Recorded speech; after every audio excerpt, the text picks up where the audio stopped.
Vamos con esta sección llamada Detrás del Ruido. ¿Usted se ha dado cuenta de todo lo que hay detrás de su cabeza, de todo el ruido que genera? Mira, nuestra mente puede ser o nuestra mejor aliada o la peor aliada. Así que, bueno, pues no se trata de algo normal, ¿no? Tendríamos que platicarlo y tendríamos que ayudarnos y acudir siempre con esos especialistas que pueden justamente decirnos, a ver, cálmate, ¿no? Todo el mundo dice, no, respira, sí, pero nadie te enseña cómo. Si no vamos justamente con la gente que sabe y que te dice cómo poder llegar a ese momento de la respiración. La Organización Mundial de la Salud estima que más de 1,000 millones de personas padecen trastornos relacionados con la salud mental. Vea esto.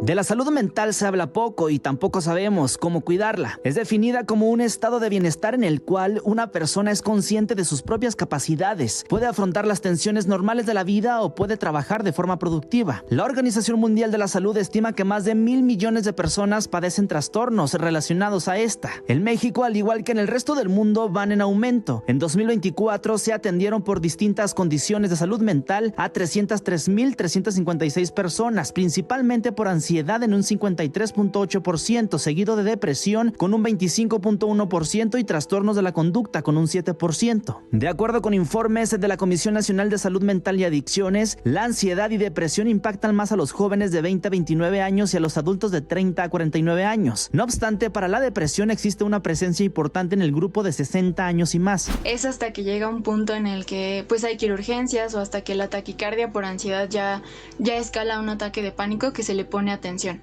pero no hay ningún tipo como de cuidado, ¿no? Dejamos el azúcar para que no tengamos problemas de diabetes, hipertensión, empezamos a cuidar un poco los hábitos alimenticios, pero en relación a la salud mental no hay como un protocolo, no hay un plato del buen comer, no hay algo similar. Hay tristeza, vacío emocional, cambio extremo de humor, pensamientos negativos recurrentes, en casos graves, pensamientos suicidas o de autolesión. Pero, ¿qué puede afectar a la salud mental? Principalmente la inseguridad, desesperanza, el rápido cambio social, los riesgos de violencia, problemas familiares, escolares o laborales. De acuerdo con especialistas, una red de acompañamiento es importante para quien esté pasando por alguna condición de salud mental. Quizás solo están intentando pedir ayuda de alguna manera o ya lo han intentado tantas veces pedir ayuda de tantas maneras y no se les escucha o no nos damos cuenta porque no sabemos cuáles son esos signos importantes. Cada 10 de octubre se conmemora el Día Mundial de la Salud Mental con el objetivo de hacer conciencia sobre su cuidado. Si necesitas ayuda, existe la línea de la vida 800-911-2000. Antonio Anistro, Heraldo Media Group. Bueno, para hablar de este tema saludo a la doctora Alexis Segovia, quien es psiquiatra con máster en psicoterapia integral, especialista en el abordaje integral de la salud mental. Gracias, doctora, por estar con nosotros. Buenas noches. Y también saludo a Mariano Salinas Pineda, quien es psicoterapeuta y psicólogo social. Gracias por estar con nosotros y hablar de este tema que, bueno, podríamos pasarnos horas, porque además siempre es bueno hablar de la salud mental. Poco tiempo, ¿no? Nos damos primero para eso y otro, también pocos se atreven a eso. ¿Por qué cuesta tanto trabajo identificar que se vive algún trastorno o algún problema? Ok, perfecto. Bueno, primero que nada, muchas gracias por el espacio. Yo creo que esto es de lo más importante que podemos tener, ¿no? Lugares donde se pueda hablar abiertamente sobre salud mental, porque hasta este momento, al menos en nuestro país, acudir a un servicio de salud mental es un privilegio, ¿no? Estos espacios nos permiten identificar si nosotros empezamos a notar cambios en el comportamiento de nuestros hijos en la infancia, que es lo más importante, que podamos aprender a desarrollar estrategias de gestión emocional, como tú bien lo decías.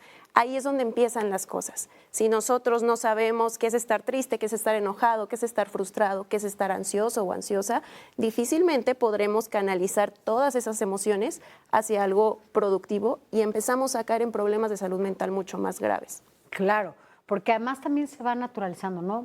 Ahora que dice esto, por ejemplo, pienso en las escuelas, desde niños. Y entonces cuando se habla de bullying, o sea, ya ni siquiera se habla como de un bullying hasta que hay una violencia física. Me preocupa un poco que de repente escuchamos en los colegios o en las escuelas es que normal, son niños, ¿no? Son niños. Y entonces a partir de ese momento empezamos con esto con este trabajo desde las dos partes, desde el agresor y el que está haciendo la víctima, ¿no? Bueno, lo que pasa es que estamos acostumbradísimos a básicamente normalizar casi todo, Todo. ¿no? Siempre estamos dispuestos a llegar a un siguiente punto, ¿no? Lo podemos ver en esta parte que dices del bullying, pero lo podemos ver, por ejemplo, a nivel de estrés laboral, ¿no? Como cada vez, ¿no? Ciertos síntomas y ciertas circunstancias las empezamos a considerar que es parte del paquete y no nos detenemos. Yo creo que el gran problema es que no nos detenemos a vernos, ¿no? A mirarnos, a hacer más o menos como una evaluación de cómo es nuestra calidad de vida, no nada más a nivel económico, sino a nivel personal. Entonces, si juntamos esos dos elementos, entre que vamos acostumbrándonos a prácticamente cualquier cosa que normalmente es peor y ni siquiera nos detenemos a mirarnos, y le sumamos todo el contexto social, bueno, pues es una tormenta perfecta para que la salud mental sea un tema que, por un lado es cierto, afortunadamente se está hablando cada vez más, pero se está hablando cada vez más porque va en detrimento, ¿no? Porque cada vez está peor. Entonces, tenemos que tomar todos esos elementos en cuenta. Así es. ¿Y en qué momento, o sea, a partir de que no tenemos una educación en materia de salud mental, no la hay, ¿no? O sea, nunca nos enseñaron que si te pasa algo, si te sientes triste, si nada, ¿no? O sea, o te aguantas, o te callas, o no opines, ¿no? O sea, no se habla del tema. No sabemos ni las palabras. No sabemos ni siquiera cómo expresarnos, ¿no? O sea, es más, hasta en estos roles, ¿no? Las mujeres sí pueden llorar, los hombres, tú no puedes llorar, ¿no? Entonces, a partir de eso, pocos hombres incluso pueden manifestar ¿no? En estas creencias, en estos estereotipos y en estos roles, no pueden expresar sus sentimientos, pero las mujeres sí, ¿no? Entonces, híjole, partiendo de todo esto que tenemos, ¿cuál es el momento perfecto? Ya no para identificar, sino para empezar a hacer en nuestro círculo más íntimo que la salud mental sea atendida. Y no porque tengas algo, sino porque es el momento para que tú puedas acudir y decir, esto es parte de lo que tenemos que hacer en tu día a día. Perfecto. Bueno, la primera base es siempre la prevención. Como cuando hablaban de salud física hace un momento, si nosotros tenemos una correcta alimentación, pues vamos a evitar desencadenar enfermedades crónico-degenerativas, diabetes, hipertensión, pero lo mismo pasa con la salud emocional. Nosotros necesitamos una estructura que nos permita explorar las emociones, como platicaba hace un momento, y cuándo es necesario buscar ayuda, que es lo que queda duda siempre. Ahora, el objetivo de la psiquiatría, del abordaje también con psicólogos, psicoterapeutas, es que no tenemos que patologizar la experiencia humana. Es decir, todos vamos a estar tristes, ansiosos, emocionados, hiperactivos, tal vez en algún punto de nuestra vida y no necesariamente significa que tengamos un diagnóstico psiquiátrico. ¿Cuándo empezamos a considerar esto como un problema? Cuando nos genera disfunción en el área individual, en el área interpersonal. Oye, con mi pareja, con mi familia, estoy empezando a tener dificultades para comunicarme, en el trabajo, en la escuela. Entonces empezamos a notar que ya las cosas no las estamos disfrutando, nos está costando mucho trabajo sentirnos motivados, nos está generando miedo a hacer cosas que antes eran cotidianas o tenemos reacciones que parecerían desproporcionadas a lo que normalmente haríamos. Bueno, yo creo que el punto ideal también, coincido completamente, ¿no? Sin embargo, yo creo que también como parte de generar esta idea de la salud mental como canasta básica, que yo creo que sería fundamental. Sí, eso sería muy importante. ¿No? Yo creo que simplemente el entender que quizás sea buena idea tener un espacio para hablar de mí constantemente, Claro. ¿no? Como así es mi vida normal, ¿no? El cotidiano, ya en sí es una buena idea, porque es un espacio que te permite reflexionar, que te permite sobre todo cuestionarte, que yo creo que es el gran tema pendiente que tenemos como sociedad, ¿no? Y la prueba de que es bien necesario eso es cómo vemos a millones y millones de personas en búsqueda de respuestas, ¿no? Por eso de repente el coaching se hace tan popular, ¿no? Porque te ofrecen esta salida fácil, sin mayor complicación. Híjole, qué tema ese tema. El coaching, es un problema, me da ¿no? mucho miedo porque, pues, no sabes en manos de quiénes estás. Y normalmente eso aplica para prácticamente todos, ¿no? O sea, tendríamos que decir, ¿es coaching? Mejor no. Por casi en automático, ¿no? Yo sé que eso puede ser controvertido en algunos Muy espacios, controvertido pero y seguramente no habrá quien no esté de acuerdo, ¿no? Y es respetable.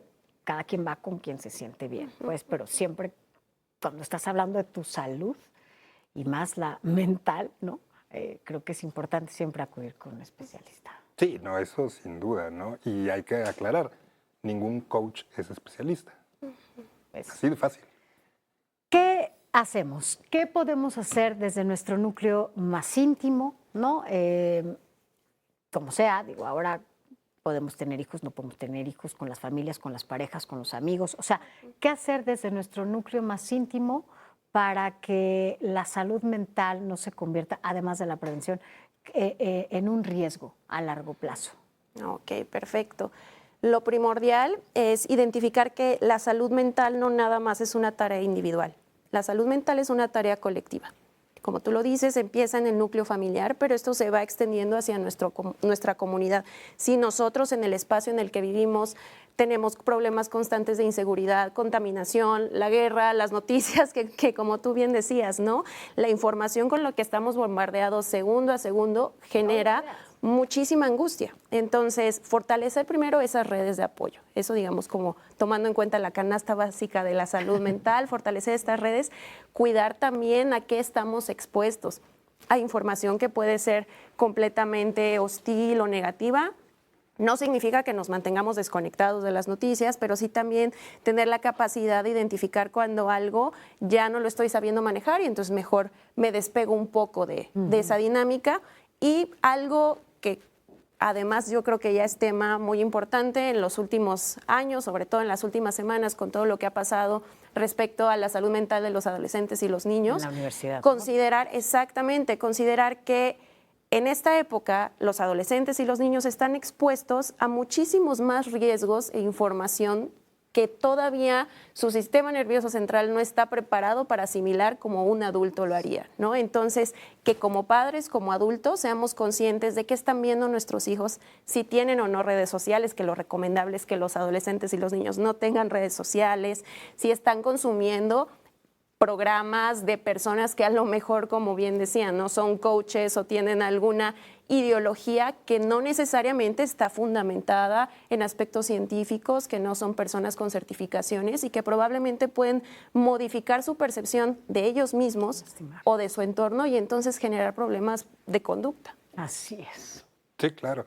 A mí me parece que esto es bien importante y también yo pondría un poquito el dedo en la parte de la salud pública, ¿no? También ojalá pudiéramos empezar a presionar un poquito más porque la realidad es que toda la estructura que hay, ¿no?, alrededor de la salud mental a nivel público es muy complicada, ¿no? Y esto no es una crítica para los que se dedican a ello. Más bien estamos en una petición a nivel gubernamental de que haya más recursos para ello, tomando en cuenta que la inmensa mayoría de los recursos que ya existen hoy, que ya de por sí son pocos, es solamente para el aparato burocrático. Entonces, de pronto estamos hablando de un tema que realmente es un privilegio, ¿no? Lo comentaba Alexis, no cualquiera puede ir y pagar una consulta privada o ir al psiquiatra, y que no exista de buena manera toda esta parte de la atención pública, porque de repente ves terapeutas que ven a 25 pacientes al día. ¿Cómo le haces así? No, también cómo le hacen Una ustedes. salvajada. No, o sea, si hablamos puede. de las noticias y decimos que tenemos que tener, ¿no?, o sea, contención, porque bueno, pues llegas acá con la guerra y con todo esto, sí te desprendes un poco de eso, pero bueno, quienes se la pasan escuchando todo esto todos los días, pues también necesitan esta otra parte, ¿no?, esta contención. Sí, exactamente. Entonces, hablamos de todo un esquema y hay que entender que la salud mental es un elemento que si no está, no hay manera de que nuestra vida llegue a un punto de bienestar. Simple y llanamente no hay forma. Está el factor económico, por ejemplo, en lugares como México está el factor social, ¿no? Por ejemplo, eso es uno de los elementos que hay que tocar. Una de las mediciones que más se empieza a presentar, ¿no?, en el estudio de salud mental es el estrés postraumático, sobre todo en ciertas zonas que sabemos perfectamente en México cuáles son, con tiroteos y que si el muerte, que si no sé qué. Entonces, también está la parte, como mencionabas, a nivel familiar y a nivel de conciencia personal, pero también creo que tendríamos que estar solicitando una atención del gobierno muchísimo más presente. No, y en todas, y que sea sí, a nivel gubernamental, una política transversal, ¿no? En donde en las escuelas, en las oficinas, en estos espacios públicos en donde puedan acudir, pero también en nuestro, o sea, como sociedad nos corresponde también hacer, ¿no? Lo que nos toca, tener esos espacios, darnos como esa, al final del día es la inversión que vas a hacer en ti, ¿no? Para tu cabeza, para tu mente, para todo esto, porque no solamente es que hablar de los chavos, ¿no? O sea, en este caso, hace poco una niña de 14 años fue sometida a una cirugía estética, ¿no? Aprobada por su mamá, que además su mamá era una adicta a las cirugías. Bueno, también la presión económica, ¿no? Hasta dónde les puede llegar. Vaya, es un mundo hablar, claro, de la salud mental y pues ya lo decíamos, podemos pasar horas aquí, pero lo importante, como ya lo decían, y creo que es el punto de partida para cualquier caso, como ya lo decían, es la prevención, ¿no? Y llegar a ese momento para no tener que lamentar absolutamente nada. Claro, complementando con eso, porque a veces uno piensa en las enfermedades médicas y dice, bueno, yo sé que si tengo diabetes o hipertensión, las consecuencias directas van a ser eso y puedo morir de esas complicaciones. Pero cuando hablamos de salud mental, poca gente alcanza a dimensionar que lo más grave que puede pasar con respecto a la salud mental, hablando, por ejemplo, de ansiedad, depresión, de uso de sustancias, pues es el suicidio. Así es. Y pues es la peor complicación, ¿no? Es el punto la letalidad, final, ¿no? Es el ¿no? punto final de absolutamente todo. Sí, ¿no? Y recordarle a la gente, yo creo que ese también me parece importante, no esperen la crisis, no es necesario esperar Como en todo. la crisis. Sí, sí. Sí, sí. En el momento en el que yo tengo duda de que no me estoy sintiendo bien, con eso es más que suficiente para por lo menos acercarse y ya el especialista podrá dar su opinión, podrá dar su evaluación y a partir de ahí, ¿no? Se decidirá algo, pero Ya, lo que sin tenga que dudarlo. seguir. Sí, claro. Bueno, pues como siempre, gracias. Seguramente Con vamos gusto. a hablar seguido. ¿No? Ojalá. Tenemos esta nueva sección de Detrás del Ruido y el ruido que siempre tenemos en la cabeza. Y seguramente a usted le pasa y lo que hay que hacer es calmarnos, ¿no? Y siempre, pues ya lo decíamos, escuchar y estar con los especialistas. Gracias a los dos. Muchas gracias. Gracias por haber estado aquí con nosotros.